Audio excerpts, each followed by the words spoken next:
horta isagu waa beenaale waana munaafiq waana kaafir annaga isaga inta ku sheegaynay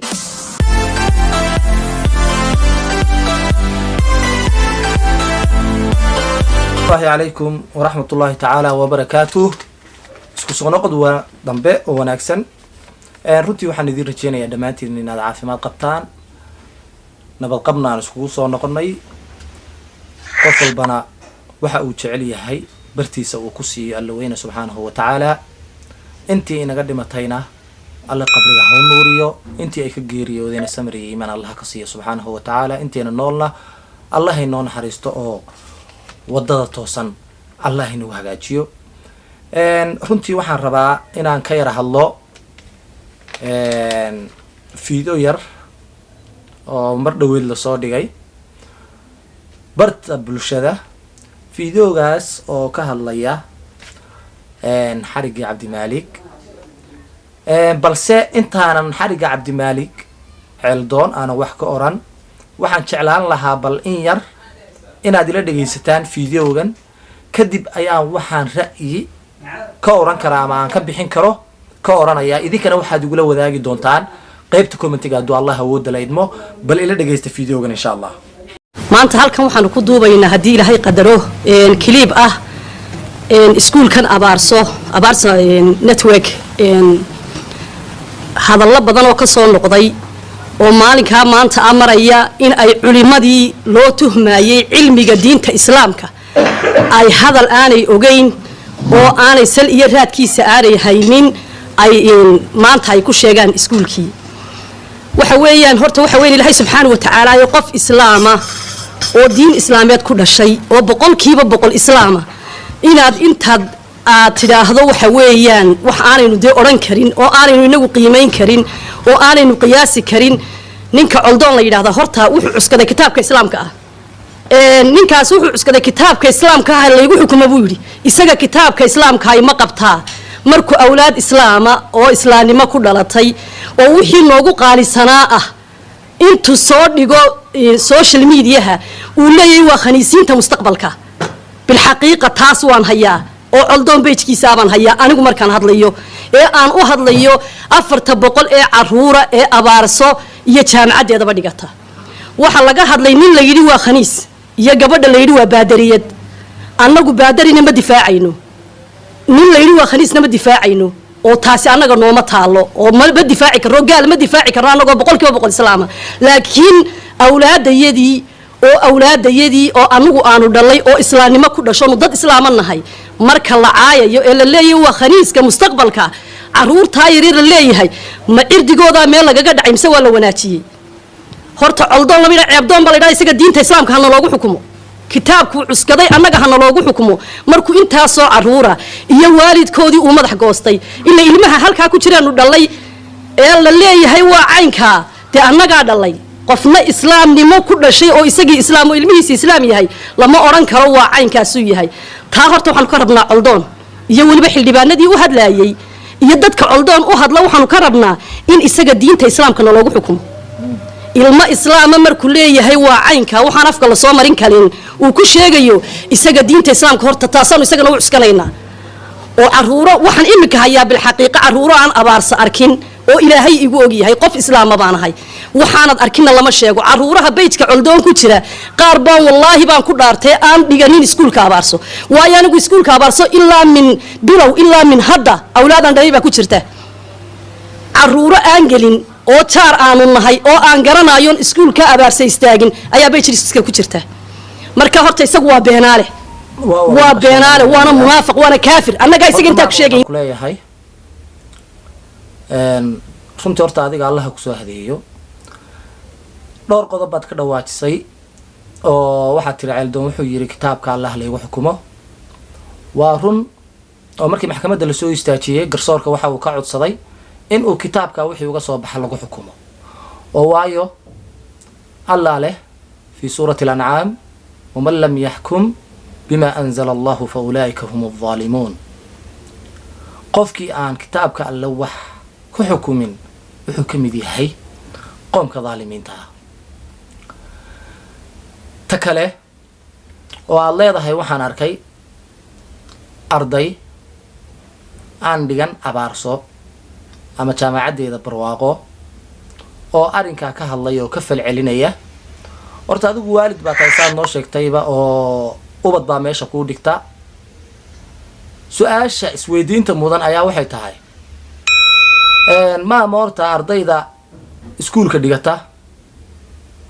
miyay kuu tira kooban yihiin sida carruurtaaday kuu tirsan yihiin jawaabtu waa maya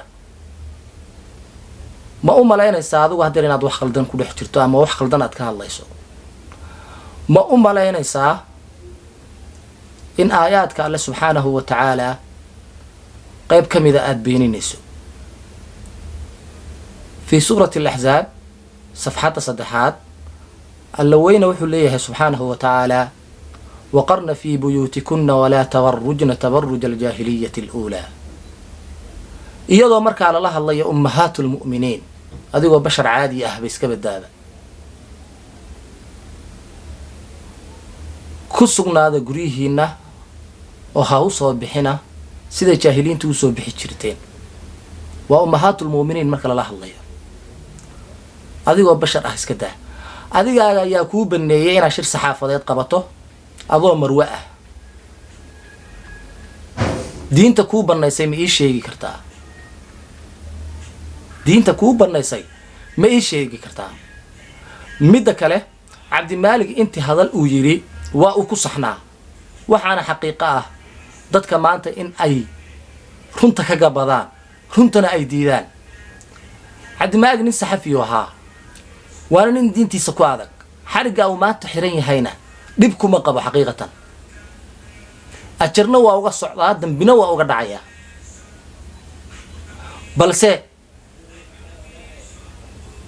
adigu xukunkaaga muxuu noqonayaa hoy qof islaam ah markaad ku tilmaamta gaal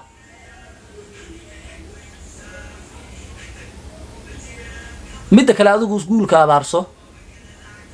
mas-uulka ma tihid mana lihid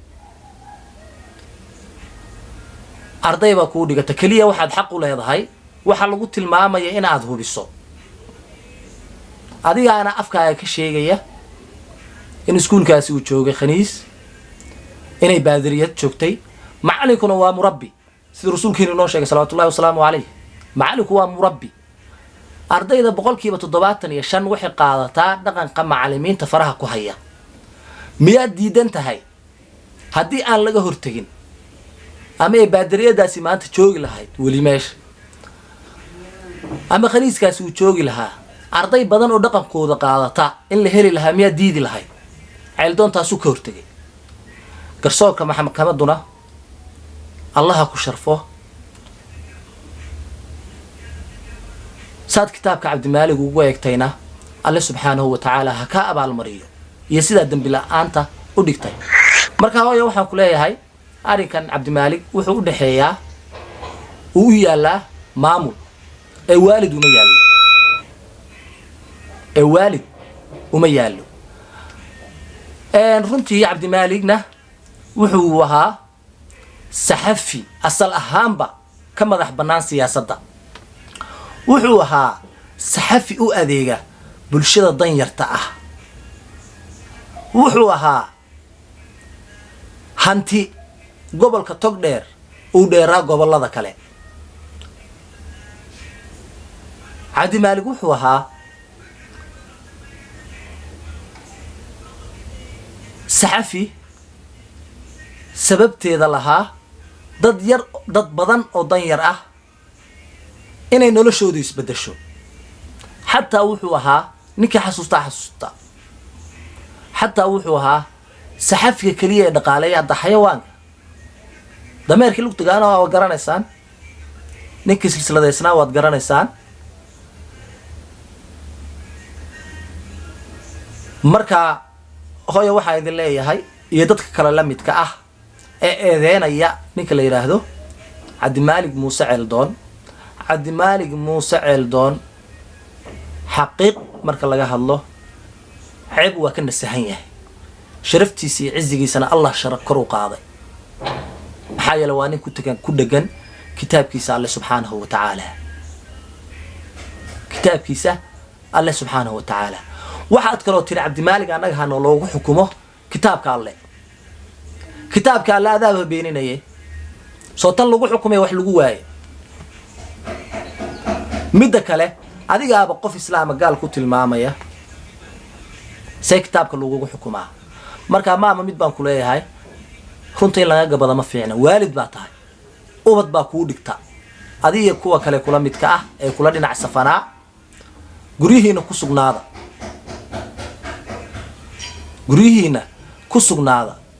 kaliya ogaada waxaan inay wax jira yihiin inay wax qaldan yihiin arinta waa arin maamul u taala maamulka Soomaaliland waxaan leeyahay cabdimaalig oo adeer muddo 5 bilood ah xiran inaad xorriyadiisa dib ugu sii deysaan waayo gobol baa u baahan dad baa u baahan danyar fara badan oo garab siin jiray ayaa u baahan nin wuxuu ahaa keligii dawlad ah xaqiiq ma kan ka hadlo nin keligii dawlad ah mana ahayn in la xiro hadduu cabdimaalig wax sheegay qofku ra'yi buu bixin karaa ra'yigiisu ka hadli karaa in la baaray ahayd in la baaro ayay ahayd arrinkan dumarka ka hadlayo allihiin ida abuurtay dib ugu laabta oo gurihiina ku sugnaada idinka khalad ku jira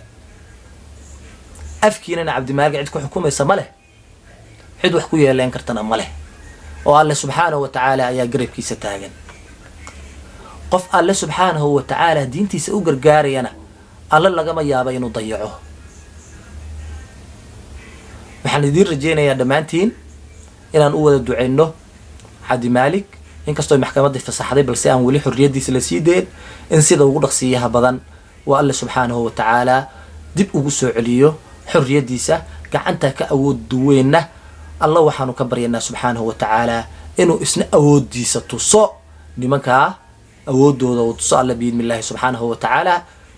waxaan idin rajeynayaa nabad qab iyo caafimaad sidaa iyo nabadgelyo iyo kulan dambe oo xiiso leh